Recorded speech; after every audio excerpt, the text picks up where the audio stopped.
নতুন ভিডিঅ'লৈ উপস্থিত হৈছোঁ। বহুত পুৰণি ৰেলী চাইকেল বহুত পুৰণি মোৰ দেউতাৰ চাইকেল।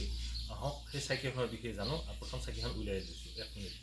গেৰেজত থওঁতো চাইকেলখন, গেৰেজতো চাইকেলখন উলিয়াইছিলোঁ, 1 মিনিট উলিয়াই লওঁ। এই চাইকেলখনৰ হিষ্ট্ৰী বুৰঞ্জী, অসম বুৰঞ্জী চাইকেলখনৰ কওঁ। চাইকেলখন আমাৰ দেউতাৰ চাইকেল হয়। এই দেউতাৰ চাইকেলখন ৰেলী চাইকেল, চাওকচোন এখন ৰং কৰিছোঁ, ৰেলী চাইকেল। আজিকালি ৰেলী চাইকেল নাই। এই চাইকেলখনৰ বয়স 64 ইয়াৰ্ছ, 64 ইয়াৰ্ছ দেউতাৰ চাইকেল। আমাৰ দেউতা ঢুকাইছিল 2016। গতিকে দেউতাৰ চাইকেল এখন ৰেলী চাইকেল। আজিৰ তাৰিখত এই চাওক, এই স্পক ৰিং, এই ব্ৰেক, এইবিলাক আৰু এইবিলাক গোটেইখিনি অল এভৰিথিং একদম সেই আজি 64 ইয়াৰ্ছ চাইকেলখন সেনেকুৱা এই স্পক ৰিং চব একেই আছে।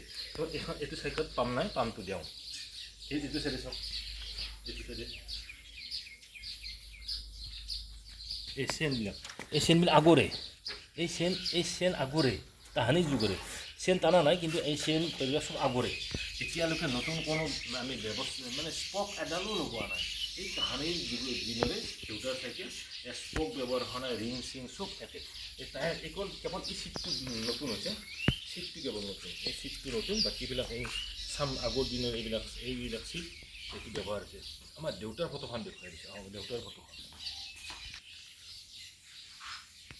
এইখন হৈছে মোৰ দেউতাৰ ফটো। 2016 ঢুকাইছিল, 1858 1858 শকাব্দত জন্ম হৈছিল। এই চাইকেলখনৰ দাম তেতিয়া আমি বহুত সৰু হৈছিলোঁ, মিনিমাম মোৰ বয়স তেতিয়া মানে বহুত সৰুৱে, আমি জানিব বুজি পাওঁ, সাধাৰণভাৱে বুজি পাওঁ।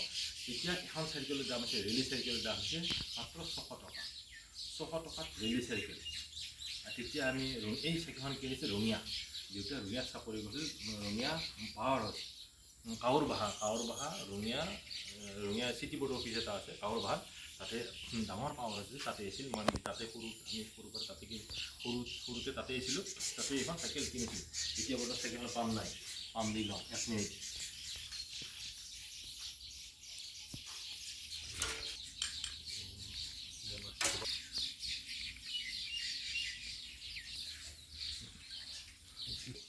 বৰ্তমান বেয়া হৈ আছে, কিনাৰ পাৰে কিন্তু টিউবটাৰ চেঞ্জ হৈছে, টায়াৰটো অলপ বেয়া হৈছে। বাকী চব অল এভৰিথিং 64 ইয়াৰ্ছ চাইকেলখনৰ বয়স। কোনো ধৰণৰ একো হোৱা নাই, কেৱল আমি অলপ ৰং মাৰিছোঁ, মামাৰ ধৰিছিল সেইকাৰণে আমি ৰং মাৰি লৈছোঁ। আজিকালি এইবিলাক চাইকেল হৈছে মানে বেছি দিন চলিব নোৱাৰে, বেমাৰত পৰে। কিন্তু আজিকালি এই চাইকেলখনৰ নতুন চাইকেল ফেৰ মাৰিব পাৰি, নতুন চাইকেল এখনৰ লগত ফেৰ মাৰিব পাৰি। কোনো ধৰণৰ এতিয়ালৈকে কোনো ধৰণৰ বেমাৰ নাই। কেৱল টিউব টায়াৰটো নতুন চেঞ্জ হৈ থাকে। বাকীখিনি চব 64 ইয়াৰ্ছ, একো হোৱা নাই। গতিকে এনেকুৱা ধৰণৰ পুৰণা চাইকেল কাৰোবাৰ তাত থাকিলে মোক কমেণ্টত জনাব। মোৰ তাত আছে। এখন চাইকেল বিক্ৰী কৰাম বুলি কেতিয়াও ভবা নাই, নাভাবোঁ। এখন দেউতাৰ সম্পত্তি মই ইয়াত সংৰক্ষণ কৰি ৰাখিছোঁ, ধুনীয়াকৈ ৰাখিছোঁ, ঘৰত ৰাখিছোঁ। বৰষুণ বতৰ, যিহেতু মই বৰষুণ বতৰ চাইকেলখন নচলাওঁ, বেয়া হৈ যাব বুলি ভাবি মৰমতে বৰষুণ বতৰত ব্যৱহাৰ নকৰোঁ, ঘৰৰ ভিতৰত। বেলেগ এখন চাইকেল আছে, সেইখন ব্যৱহাৰ কৰোঁ। কেৱল দেউতাৰ চাইকেলখন অকল ভাল বতৰ আছে মই চলাওঁ, খুব মৰম কৰিছোঁ, খুব মৰমেৰে দেউতাৰ খুব অতি মৰমৰ চাইকেল আছিল। গতিকে ময়ো মৰমতে স্মৃতি হিচাপে ৰাখি থওঁ ঘৰতে।